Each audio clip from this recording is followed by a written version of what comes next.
Enlightened poetry के segment में ये खूबसूरत कविता कृष्णा जी की। दूरी तो है दूरी, निकटता भी है दूरी। दूरी तो है दूरी, निकटता भी है एक अबूझ दूरी। दूरी और निकटता की मरीचिका में हम भाग रहे हैं ऐसे जैसे मृग कस्तूरी। दूरी तो है दूरी, निकटता भी है एक अबूझ दूरी। दूरी और निकटता की मरीचिका में हम भाग रहे हैं ऐसे जैसे मृग कस्तूरी। यह जीवन हरदम अद्भुत सी मजबूरी, जो सुवास प्रीतिकर हमको पास खींचती। जो सुवास प्रीतिकर हमको पास खींचती, वही हमें दूर भेजती। मन के जंगल में बेचैन भटकाती, खुद से दूर कराती खुद की कस्तूरी। जो सुवास प्रीतिकर हमको पास खींचती, वही हमें दूर भेजती। मन के जंगल में बेचैन भटकाती, खुद से दूर कराती खुद की कस्तूरी। कहने को है यहाँ हर कोई अकेला, कहने को है यहाँ हर कोई अकेला, लेकिन सबके भीतर है एक दुनिया पूरी। एक पूरा जीवन भी है सबके भीतर, लेकिन एक पूरा जीवन भी है सबके भीतर, लेकिन हर ख्वाब अधूरा, हर चाह अधूरी। कोई कोई ही पार कर सका है यहाँ, कोई कोई ही पार कर सका है यहाँ खुद से खुद की दूरी। दूरी तो है दूरी, निकटता भी है एक अबूझ दूरी। दूरी और निकटता की मरीचिका में हम भाग रहे हैं ऐसे जैसे मृग कस्तूरी। ये जीवन है, यही लीला है, दूरी और निकटता। कौन दूर है कौन पास है, कोई नहीं जानता। कस्तूरी हमारे भीतर है, वो खुशबू हमारे भीतर है, खींचती है पास, बुलाती है, आमंत्रित करती है, वही हमको भटका भी देती है। भटकते रहते हैं जंगल जंगल, वन वन मारे मारे फिरते। हर व्यक्ति की यही कहानी है। और अकेला लगता है इंसान, लेकिन पूरी दुनिया बसाए है अपने अंदर,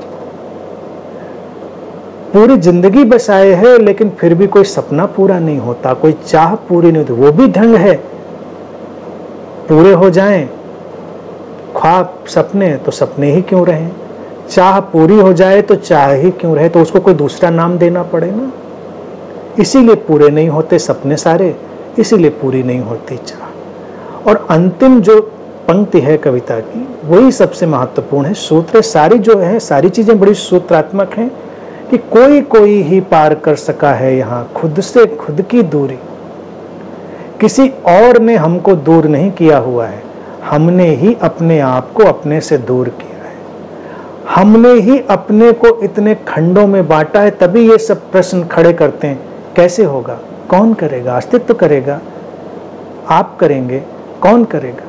चमत्कार हमारे भीतर है, वो कस्तूरी हमारे भीतर बसी हुई है चमत्कार की, हम बाहर ढूंढ रहे हैं।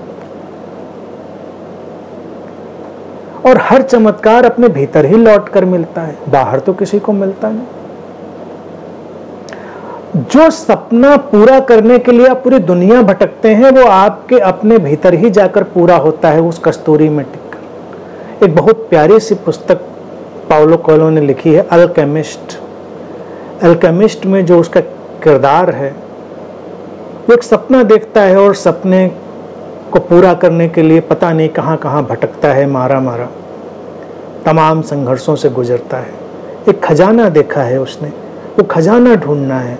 वो एक खंडहर में लेटा है, वहाँ सपना देखकर इजिप्ट के पिरामिड से लेकर और कहाँ कहाँ घूम जाता है, पिट जाता है, थक जाता है, हार जाता है। लोग उसको सूत्र देते हैं, बताते हैं कि ऐसे ऐसे मिलेगा, यहाँ यहाँ मिलेगा। और अंत में उसको जो सूचना मिलती है वो यही मिलती है कि वो खजाना तो वहीं पर है जिस खंडहर में जहाँ पर उसने लेटकर सपना देखा था। खुद से खुद की दूरी, सबके भीतर वो कस्तूरी। वो कस्तूरी, वो खजाना वही है जहां तुम हो, लेकिन उसको ढूंढने तो हम पूरी दुनिया में भटक जाते हैं। लेकिन कोई कोई है जो उस कस्तूरी में उतरता है, कोई कोई है जो अपने भीतर उतरता है, लौटता है। तैयारी करनी होती है। खजाना चाहिए सबको, कस्तूरी चाहिए सबको, लेकिन फिर सब बैठे हैं, गुरु जी आप की कृपा हो जाए तो थोड़ी कस्तूरी हमको भी मिल जाए, माता की कुछ कृपा हो जाए तो हमको भी कुछ कस्तूरी मिल जाए, हमको भी कुछ खजाना मिल जाए, अस्तित्व की कुछ कृपा हो जाए तो हमको भी मिल जाए खजाना। अस्तित्व ने खजाना अभी का अभी दिया है और कहा है कि अभी खोदो उसको अपने भीतर। ये जो खुद ही खुद से दूरी बनाई है उसको तो खुद ही पाटना है ना, और जिसने खुद से खुद की दूरी को खत्म किया वही खुदा हो जाता है। जिसने खुदा को आसमान में खोजा वो कभी खुदा तक नहीं पहुंचा। जिसने खुद से खुद की दूरी को मिटा दिया उसने खुदा को पा लिया और खुदा हो गया। बस यही सार है जीवन का, यही इस कविता का सार है। आज के लिए इतनी ही बात।